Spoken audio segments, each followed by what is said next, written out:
Olá, sejam muito bem-vindos ao nosso podcast Café com a tua PSI. Hoje nós iremos falar sobre um assunto muito importante, que é a saúde mental no trabalho.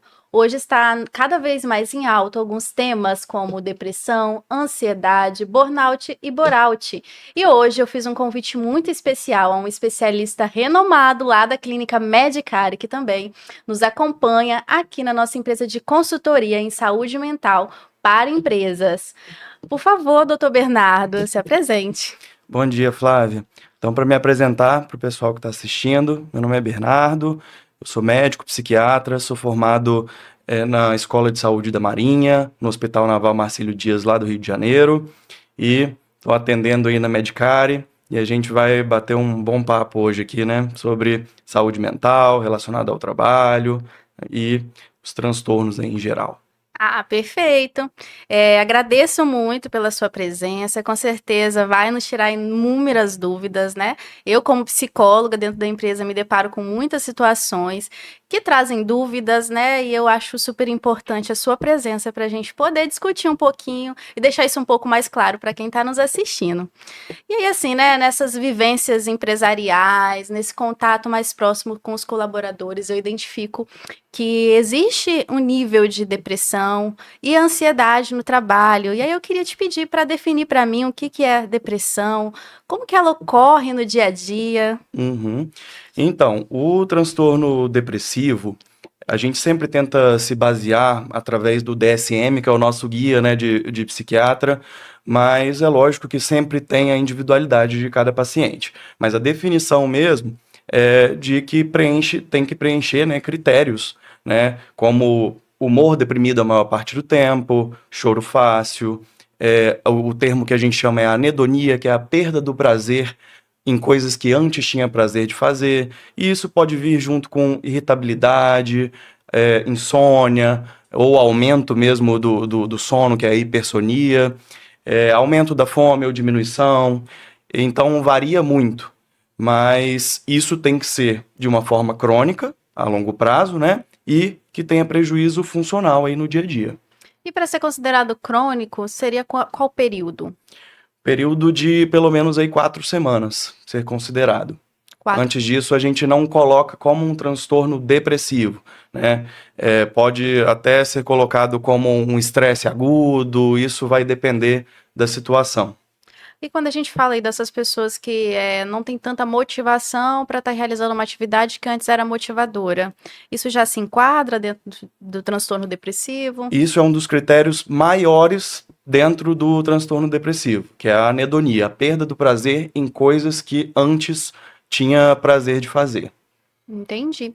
E aí, assim, né? Como que a gente conseguiria diferenciar isso na vida pessoal e dentro do trabalho? Tem uma diferença? Então, na verdade, como as coisas acabam andando juntas, né? Isso vai diferenciar mais pelas características mesmo, né? Tanto que hoje existe até um assunto que a gente vai falar, né? Que é o burnout, que caracteriza, querendo ou não, um transtorno ansioso ou um transtorno depressivo, só que dentro do trabalho, né? Os sintomas, eles acabam sendo muito parecidos, os mesmos, né? Mas tem aquela diferenciação para aqueles que acontecem, né, especificamente por causa do trabalho e o transtorno depressivo por motivações gerais. Isso acaba entrando numa discussão, né? Porque a gente tem aquelas pessoas que trabalham fora e também tem a dona de casa, que também Uhum. trabalha em casa. Então, se ela entra em um transtorno depressivo, a gente consegue definir se isso é em virtude do que ela faz nas atividades do dia a dia, Uhum. ou tem alguma diferença com aquelas pessoas que trabalham fora, ou são equivalentes? Então, acaba sendo equivalente, né? A dona de casa, querendo ou não, ela tem um trabalho dentro de casa, né? E provavelmente tem outros afazeres, né? Cuida, né, dos filhos, né? Não só da casa em si, né? Mas do contexto familiar inteiro. Então, dá para se colocar a dona de casa dentro de um burnout também. Mas aí tudo também depende do contexto, porque pode o transtorno depressivo, sintomas ansiosos em geral, né, o transtorno ansioso, também pode vir, né, por traumas, por estresse crônico, por outras questões, né, perdas importantes, adoecimento, né, no caso o adoecimento físico pode gerar um adoecimento mental, né, então são várias as possibilidades. A depressão por si só, ela gera o afastamento do trabalho e não classifica como burnout? Também pode gerar afastamento pelo trabalho, sim. Tá? A gente tem que avaliar se o motivo é específico do trabalho ou não, mas o fato de afastar, aí vai depender do caso, da gravidade, né? Porque a gente também consegue dividir o transtorno depressivo em transtorno leve, em transtorno moderado e grave. E aí tem o grave, ele também é dividido com grave com sintomas psicóticos ou não. E como que a gente separa, né? Quais são os sintomas de quem é grave, moderado? Isso não é muito bem definido, tá? Mas em relação, geralmente, o quadro moderado, eu costumo colocar pacientes que já têm uma ideação suicida, algo que seja mais grave, um comportamento de automutilação, né? E nos casos mais graves, alguém que está prestes a tentar mesmo, aquele que planejou e já sabe como vai fazer. E o leve? E o leve seria, né, aqueles que têm uma depressão mais branda, apresentam sintomas, mas não apresentaram nenhum sinal de alarme, né, como esse tipo de ideação de tirar a própria vida. E para quem está nos escutando aqui, nos assistindo, e quer identificar se existe sintoma de depressão em andamento, o que ele teria que identificar e observar que tem sentido? São vários sintomas que podem estar incluídos aí no transtorno depressivo. Como eu disse, os 3 principais, né? É o choro fácil e motivado, que é aquele choro que às vezes, né, não tem um motivo específico, mas dá uma vontade de chorar. A perda do prazer em atividades que antes gostava de fazer, começou a ficar desinteressante, né? O humor mesmo deprimido, o sentimento de tristeza a maior parte do tempo. E aí pode variar ou muito sono, ou perda do sono, o aumento do apetite ou a diminuição do apetite, irritabilidade. Então, são uma gama aí de sintomas. E, inclusive, é muito comum também que existam sintomas ansiosos dentro de um quadro depressivo. Entendi. E quais seriam esses sintomas ansiosos? Aí os sintomas ansiosos, né, eles entram também como o transtorno de ansiedade generalizada, mas também existe o transtorno misto depressivo ansioso, que é muito comum também. E dentro da ansiedade, os sintomas são suor, tremor, coração acelerado, aqueles pensamentos ruins, né, tudo que vai acontecer é o pior. Então, o que a gente chama, né, ou de pensamentos intrusivos, ou de pensamentos catastróficos, né, que são o pior é o que vai acontecer, né? Então, acaba às vezes tendo medo de sair de casa, medo de fazer alguma coisa, e como sempre, né, tem que ter a disfunção na vida, né? Então, deixar de fazer coisas que estava fazendo, que conseguia fazer normalmente, né? E sofrimento por causa de sintomas. Entendi. Então, se eu tenho lá um colaborador que apresenta um comportamento inconstante, antes tinha uma boa produtividade, caiu a produtividade. Se eu tenho um colaborador que antes era muito frequente, chegava no horário, ele começa a se ausentar um pouco, dá muitos atestados, isso pode ser um indício de que tem algo afetando a saúde mental dele? Com certeza. Pode ser um transtorno depressivo, um transtorno ansioso ou até mesmo o burnout, né? Que é o transtorno específico, né? Mas aí as causas precisam ser do trabalho. Especificamente, a origem precisa ser do trabalho. O que diferencia para a gente caminhar para o burnout seria o que exatamente? Então, aí é um transtorno que, no fim das contas, vai acabar gerando ansiedade ou um quadro depressivo, né? Mas tem origem no trabalho, de acordo com o esgotamento mental relacionado ao trabalho, por insatisfação, por pressão, por sobrecarga do trabalho, né? E isso acaba gerando um descontentamento, um desânimo, perda mesmo de vontade de trabalhar e começa a surgir sintomas, né? Como a ansiedade, como a tristeza, o desânimo, e aí isso pode agravar, né, e acabar gerando afastamento e necessário tratamento psicológico ou psiquiátrico. Quando um colaborador é encaminhado para fazer uma consulta de psiquiatria, né? Nessa consulta, você já começa a identificar os fatores que pode ter ocasionado essa disfunção, se tem relação com questões pessoais do seu dia a dia em casa, ou se tem questões relacionadas com o trabalho? Com certeza, o tratamento ele vai ser a longo prazo, mas em primeira consulta a gente já consegue perceber as motivações, né? Se isso tem alguma questão relacionada ao trabalho, talvez, né, não seja só relacionado ao trabalho. Talvez o trabalho tenha sido a causa para iniciar, né, um fator precipitante, né, que dá o início a todos os sintomas. Mas também pode ser que existam outras causas, né? E isso a gente vai conhecendo ao longo das consultas, né? De que às vezes, né, muitas das vezes não é só um problema, são vários problemas que causam, né, a longo prazo um transtorno ansioso ou um transtorno depressivo. Mas então, a vida pessoal do colaborador, ela interfere diretamente no trabalho? Com certeza, também. Se, né, no caso, a situação de casa familiar não tem sido, né, satisfatória, não tem sido prazerosa, com certeza ele vai acabar levando isso também para o trabalho, mas aí a gente vai ter que avaliar, é o burnout, né, ou é um transtorno depressivo ansioso, porque o burnout ele tem que ter origem especificamente no trabalho. Então, se é o inverso, né, se ele traz de casa para o trabalho, aí a origem, né, estaria mais para o transtorno depressivo ansioso. E qual é o processo para fechar esse diagnóstico que ele está aí com burnout ou depressão? É exatamente a questão do trabalho mesmo, né? O esgotamento ser justificado pelo trabalho.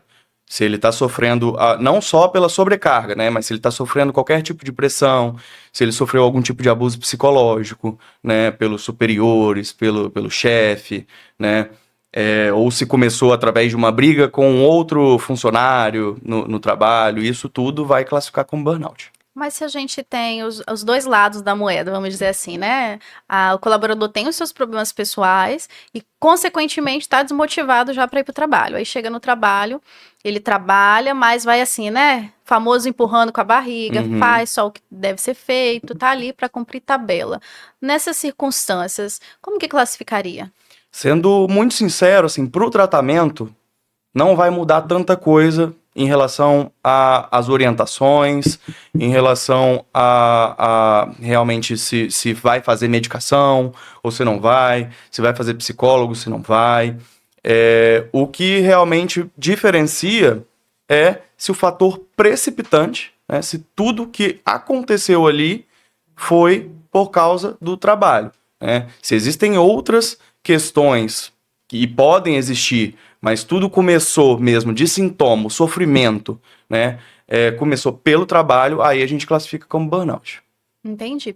Te faço essa pergunta porque hoje a gente tem em vigor a norma regulamentadora NR1.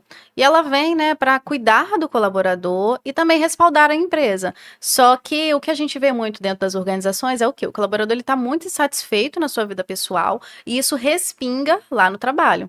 E aí, se eu encaminho, né, um colaborador para o atendimento psiquiátrico e chega lá, ele traz essas questões, será que você hoje consegue dimensionar isso em laudo, em documentação, dizendo que aquilo que ele está apresentando é em decorrência da vida pessoal ou profissional?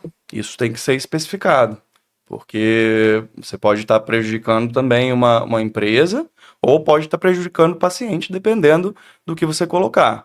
Então, em laudo, em documento, você precisa colocar o diagnóstico, você precisa colocar as medicações que está fazendo, quando que começou o tratamento. No caso também, tem que especificar como que aconteceu, a origem, se isso é relacionado ao trabalho ou não, né? Antes, a CID, né, que é o código que a gente tem para poder especificar as doenças, não existia o burnout. A mais atualizada, que a gente chama de CID-11, ela já vem com o burnout diferenciado de um transtorno depressivo ansioso. Antes a gente não tinha essa opção. Se o paciente apresentasse um transtorno depressivo ou ansioso, né, sintomas depressivos ansiosos, e fossem relacionados ao trabalho, a gente não tinha muito o que colocar. Existe o transtorno ocupacional, né, doenças ocupacionais, mas não existia específico essa síndrome. Agora a gente já pode colocar. Compreendi. Então, se o colaborador ele chega para acompanhamento, ele já tem esse diagnóstico de cara ou ele passa por algumas consultas até ter o diagnóstico? Aí depende, mas ele pode ter esse diagnóstico de primeira. Entendi. E hoje no dia a dia, como que é mais habitual? Acontece já chegar com o diagnóstico ou primeiro ele passa por várias consultas até fechar um diagnóstico?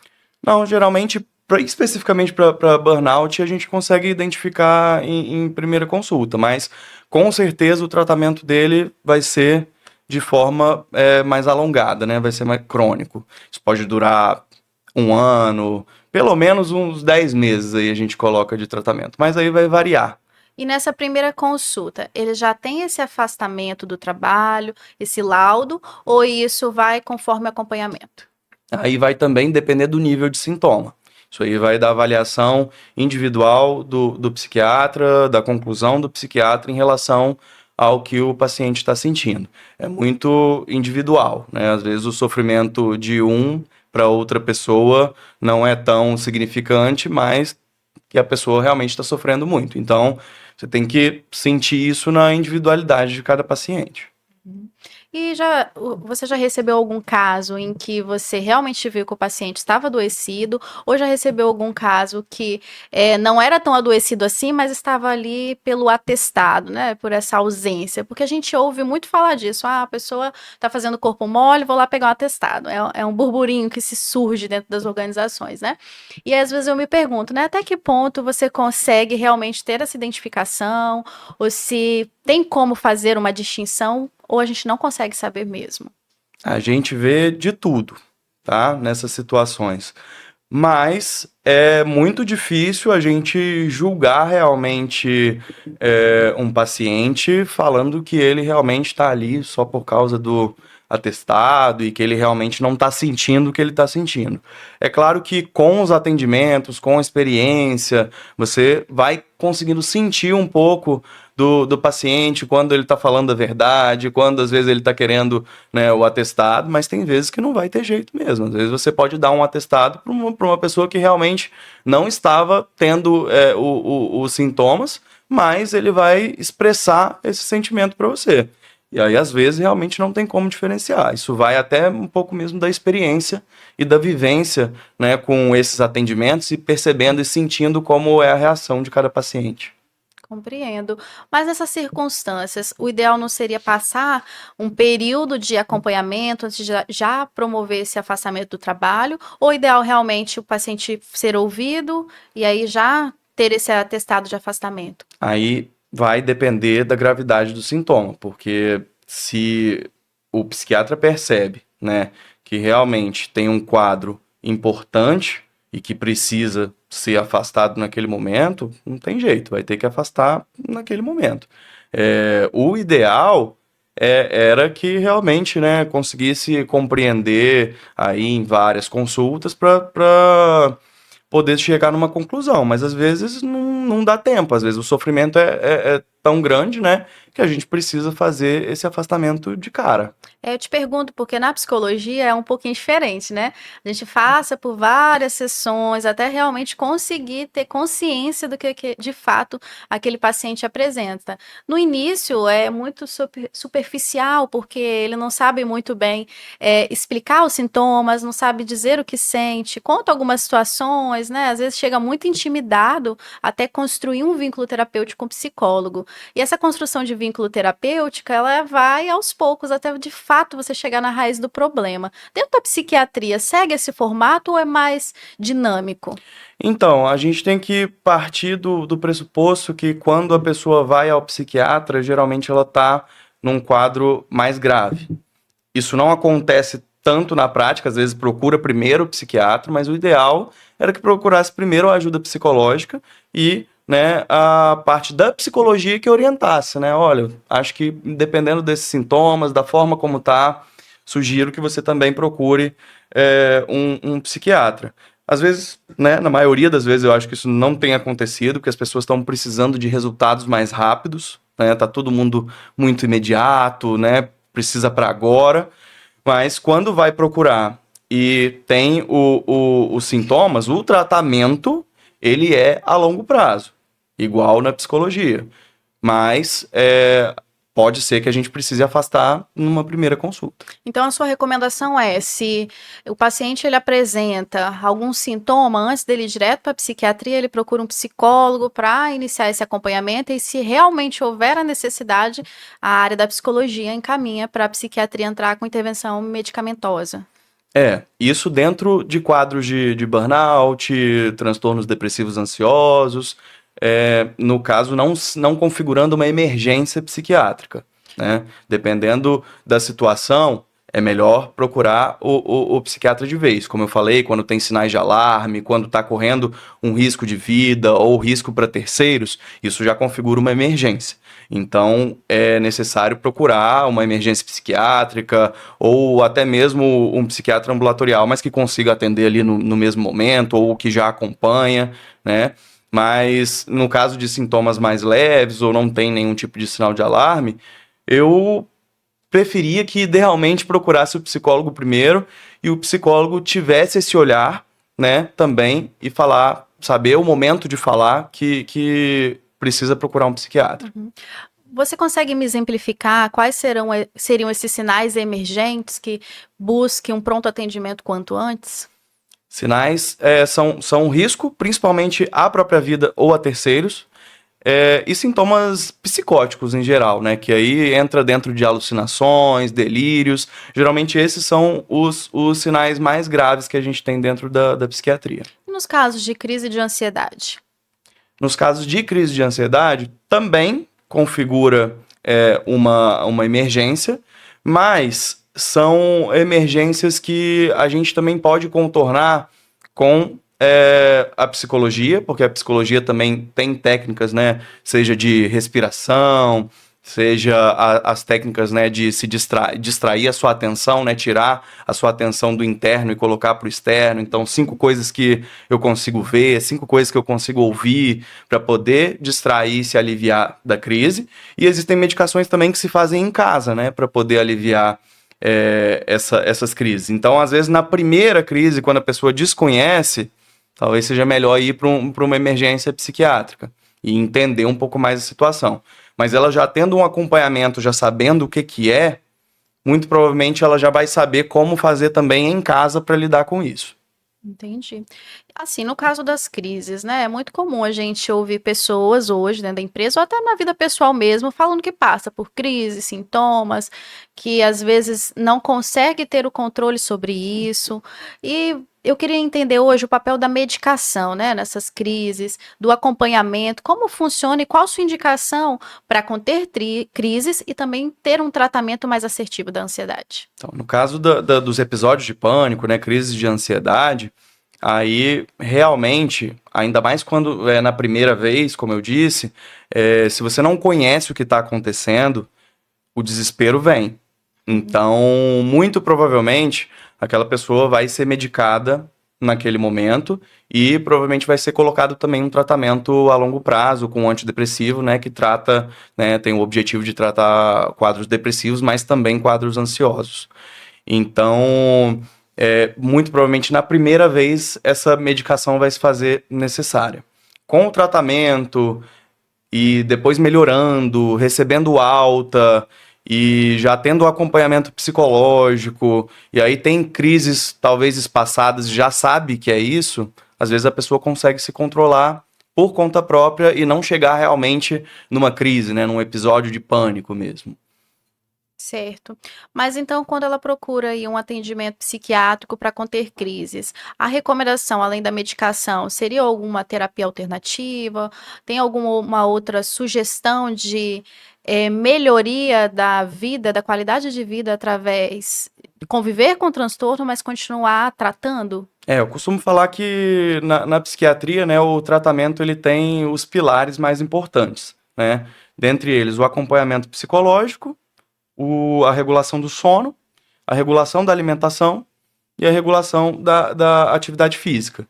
O acompanhamento, né, psicológico para mim, todos os pacientes que estão na psiquiatria precisam desse acompanhamento, né? E o único pilar que talvez seja, né, não necessariamente obrigatório, né, seria a medicação. Mas, né, se precisou da medicação, provavelmente vai precisar do psicólogo, da questão da atividade física, do sono e também da alimentação. E hoje, acompanhando os seus pacientes, você observa que eles têm baixa adesão ou alta adesão a um tratamento completo? Como é isso hoje? O tratamento completo é uma dificuldade que a gente tem mesmo de aderir. Sei que muitas das vezes a gente, né, tem o trabalho, tem altas cargas, né, de trabalho, que não consegue fazer tudo, às vezes não tem tempo, fala que não tem tempo para fazer um exercício ou para comer direito, né, mas isso é fundamental para o tratamento. Mas a adesão em si é muito difícil que a pessoa realmente siga todos esses 5 pilares, né, que eu falei. Então, acaba que às vezes é mais difícil também de se obter uma resposta positiva, né, no tratamento, seja de primeira, mas isso com o tempo tem que ser ajustado. E desses 5 pilares, o que você considera fundamental? A pessoa não deve deixar de fazer de forma alguma. Não, os 5. Os 5. Em relação à medicação que eu falei que pode ser facultativo, né? Que às vezes a pessoa tem um problema de saúde mental e não precisa fazer medicação. Mas o hábito de vida e o acompanhamento psicológico fundamentais. Certo. E a atividade física, você acha que ela desempenha qual papel aí na vida do ser humano em geral, né? Seja na sua vida pessoal, profissional, como que ela funciona gerindo aí o nosso funcionamento?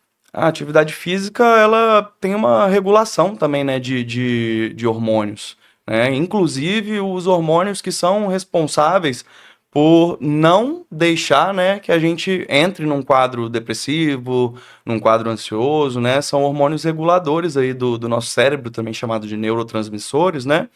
Que fazem com que a gente se mantenha, né, na homeostase, né? Que é o equilíbrio que a gente chama do nosso corpo.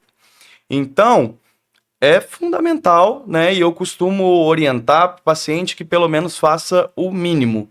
E eu costumo dizer, né, que o mínimo, com base na Organização Mundial de Saúde, seriam 150 minutos de atividade semanal. Ou seja, se você fizer 30 minutos por 5 dias na semana, né, já seria o suficiente para ser o mínimo e não ser considerado sedentário.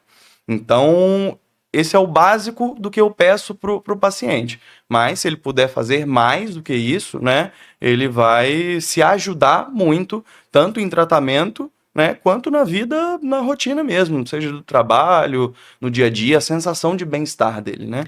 Isso diferencia para o tipo de esporte? Não diferencia, mas às vezes, assim, uma caminhada em relação a uma corrida, talvez até a própria pessoa, na hora de fazer o exercício, ou quando termina o exercício, percebe que se o exercício não for, né, de uma carga talvez um pouco maior, não sinta aquela sensação de prazer, de bem-estar que sente talvez quando faz um exercício de uma carga um pouco maior. E você acha que o horário que a pessoa escolhe para fazer modifica alguma coisa no nosso ciclo circadiano? Modifica porque se você faz atividade física também muito próximo do sono, isso não é muito legal, porque você vai, teoricamente, dormir mais agitado. E aí acaba interferindo em outro pilar que é fundamental para o tratamento na saúde mental. Então, no caso, o sono é importante, a atividade física é importante, mas as duas juntas podem ser, né, ali mais ou menos no mesmo horário, fazendo uma atividade física 8, 9, 10 horas da noite e vai dormir às 11, né, não acaba sendo interessante. Então, o melhor período seria o período matinal. Amanhã, tarde, né, pelo menos umas 6 horas antes de deitar para dormir. Certo. E assim, sobre a qualidade de sono, como que eu poderia definir hoje uma pessoa que ela tem boa qualidade no sono? Ela precisa ter entre 7 a 9 horas de sono, aí uma média, então, de 8 horas, né? E esse sono precisa ser também contínuo. É saudável também que, né, ela não demore para dormir, né? Às vezes as pessoas têm dificuldade por causa de ansiedade.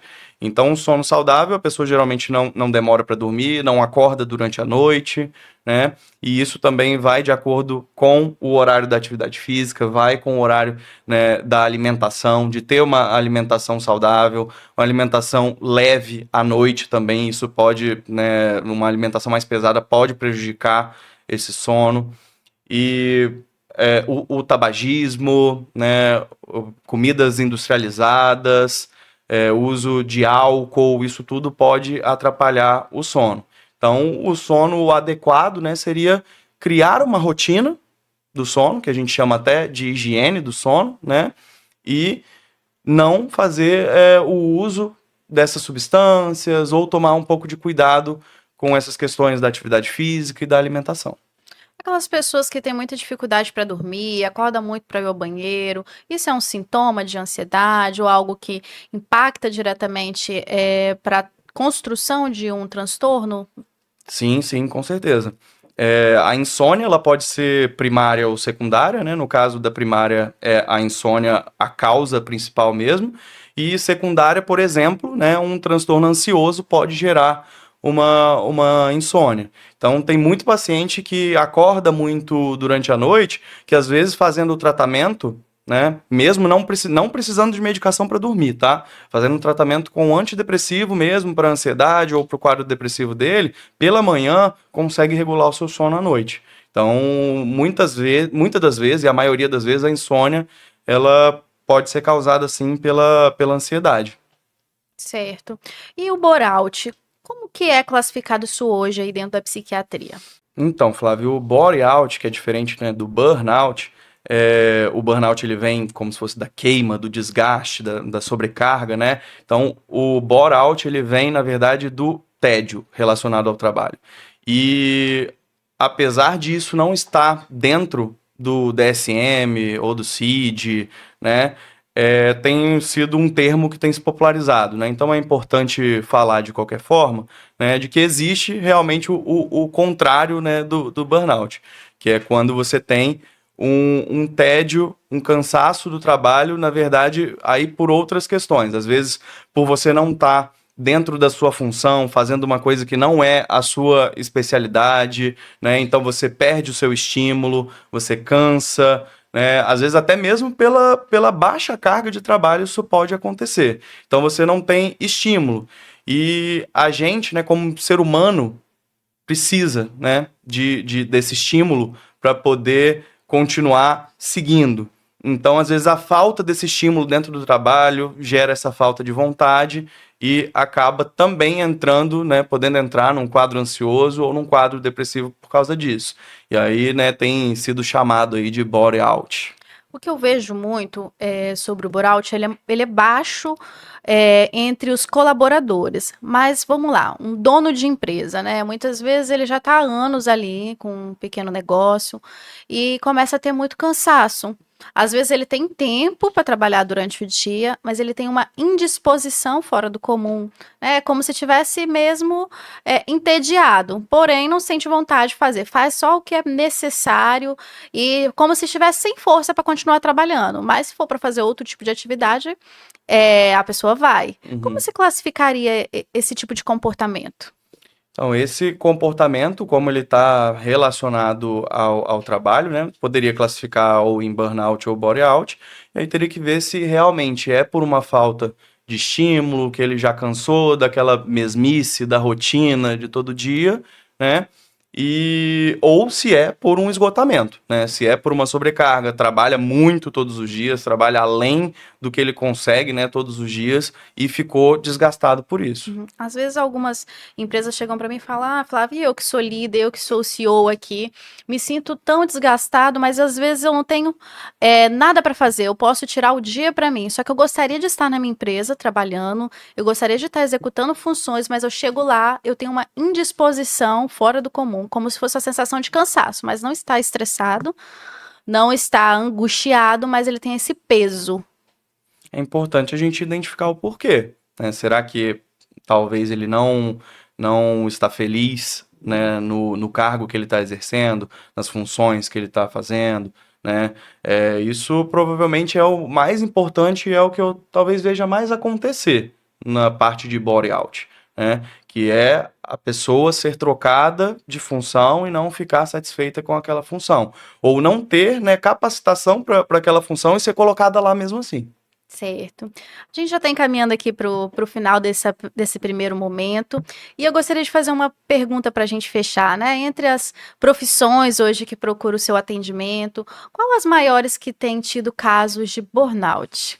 Olha, por mim, né, sendo procurado o atendimento, o que eu mais vejo são funcionários de grandes empresas, de multinacionais, professores, né, e a parte da educação e da saúde. Doutor Bernardo, muito obrigada pela sua participação. Tudo que você trouxe aqui foi extremamente fundamental para que a gente possa se conhecer melhor, entender um pouco mais do que afeta a nossa saúde mental. Muito obrigada. Eu que agradeço, Flávia, pela oportunidade aí de me trazer aqui, de eu poder falar sobre isso também, que é um assunto que tem sido cada vez mais importante, mais frequente aí no dia a dia. Inclusive no meu dia a dia tem sido muito, muito frequente.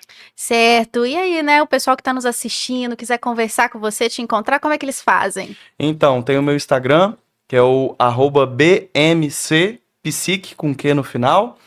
E lá tem o meu número, eu faço consultas online, eu faço as consultas na Medicare em Cariacica, também faço em Vitória e também na região serrana aí do estado, tá? Então é só entrar em contato e eu vou ficar muito feliz de receber.